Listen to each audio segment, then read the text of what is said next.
The clock was ticking inside a cold chamber of secrets as three men, John A. Macdonald, George Etienne Cartier, and George Brown, sat behind the heavy oak doors of a Quebec conference hall, eyes locked on one another, each aware that one decision tonight could either unite a continent or unleash a political avalanche.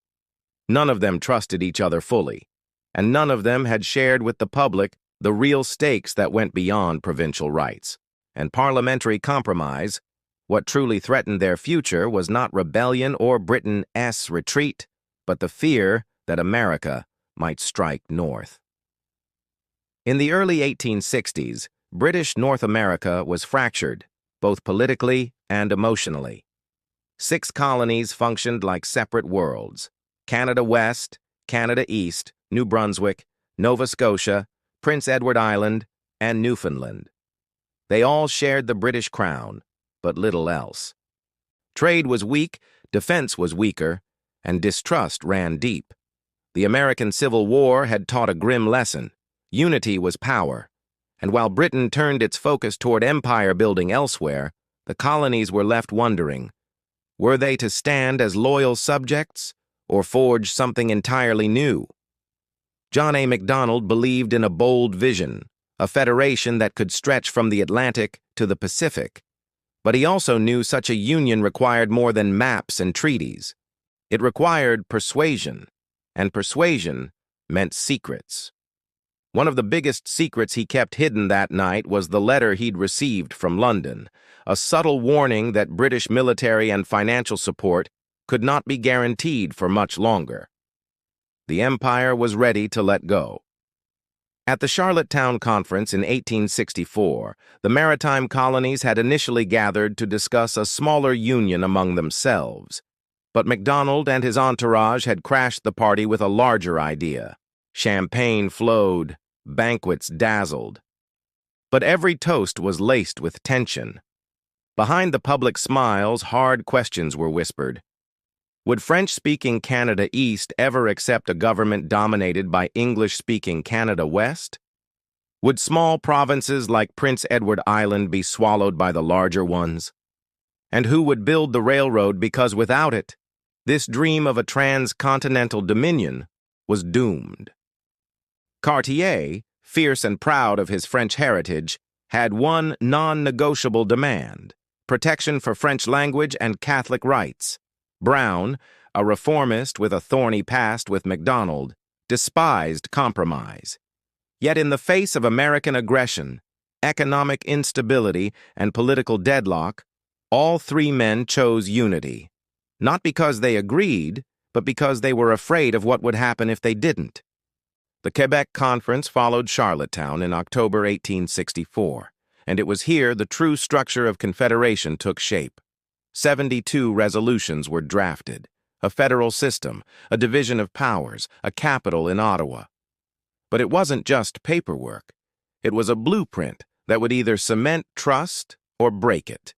The public wasn't fully aware of the pressures behind the scenes, especially the financial deals made to bribe the smaller provinces into agreement. One night, after a heated session, a messenger slipped a sealed document to Macdonald.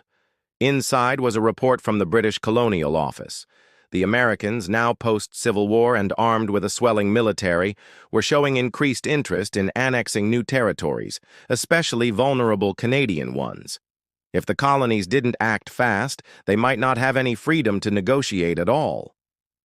On July 1, 1867, the Dominion of Canada was officially born, comprising Ontario, Quebec, New Brunswick, and Nova Scotia. But the ceremony in Ottawa was far from the end. It was only the beginning of a fragile experiment in unity, nationhood, and identity. And even as the crowd celebrated, Macdonald stood on the balcony knowing something others didn't yet. The document that founded Canada contained compromises so fragile, any single provincial rebellion or economic collapse could rip it apart. The seeds were planted. But could this new nation survive the storms that were already brewing? Only 3 days after the fireworks lit the skies of Ottawa, whispers began circulating in Nova Scotia. Protesters gathered outside government buildings, claiming the Union had been forced upon them. Across the harbor, merchants murmured about economic disadvantages, and some even suggested separation. It wasn't just discontent, it was a crisis. MacDonald, now the first prime minister, summoned his cabinet. The glow of Confederation hadn't even dimmed before he was dealing with his first political fire. Inside the chamber, the walls echoed with anger. "We created a nation on the assumption of unity," Brown barked. "But unity without respect is tyranny." The others nodded gravely.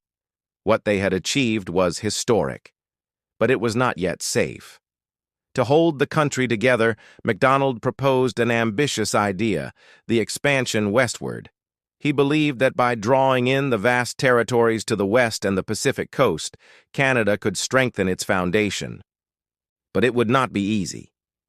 The Hudson's Bay Company owned Rupert's Land, and British Columbia was an isolated outpost with deep economic ties to San Francisco. The negotiations to acquire Rupert S. Land in 1869 and lure British Columbia by 1871 involved secret concessions. A railroad would be promised, debt would be absorbed, political appointments would be offered. The public never saw the behind-the-scenes letters MacDonald exchanged with British bankers and landowners. These were not just deals. They were bargains made with borrowed time. As the railroad construction began, indigenous communities were displaced, and treaties were hastily signed, many under pressure and misunderstanding. While Canada was growing, it was also beginning to fracture along fault lines that would take generations to mend. Yet the Transcontinental Railroad, completed in 1885, symbolized more than steel and timber. It was proof that a continent-spanning dream could be real. From Halifax to Vancouver, the nation stretched, wounded but whole. But not all wounds healed. By the 1880s, the Metis people, led by Louis Riel, rose in rebellion. They demanded recognition, land, and rights in the rapidly changing landscape. The Northwest Rebellion of 1885 tested MacDonald's government to its core. Riel's execution would later be remembered as both a martyrdom and a warning, that in building a nation, voices silenced today would echo tomorrow. Even as MacDonald aged, haunted by scandals and controversy, he carried a quiet pride. He knew that the Confederation was imperfect. It excluded indigenous voices. It compromised French and English identities. It was stitched from fear as much as hope. But in 1891, the year of his death, he looked out at a map of Canada hanging in his office. From Prince Edward Island to British Columbia, the nation was no longer a fragile dream whispered in banquet halls. It was real. It was flawed, but it was home. And though the secrets of its creation were buried deep in archives and memory, one truth stood clear. Canada was not born from peace or power, but from persistence. A fragile union forged by men who did not always like each other, but who knew they had no other choice.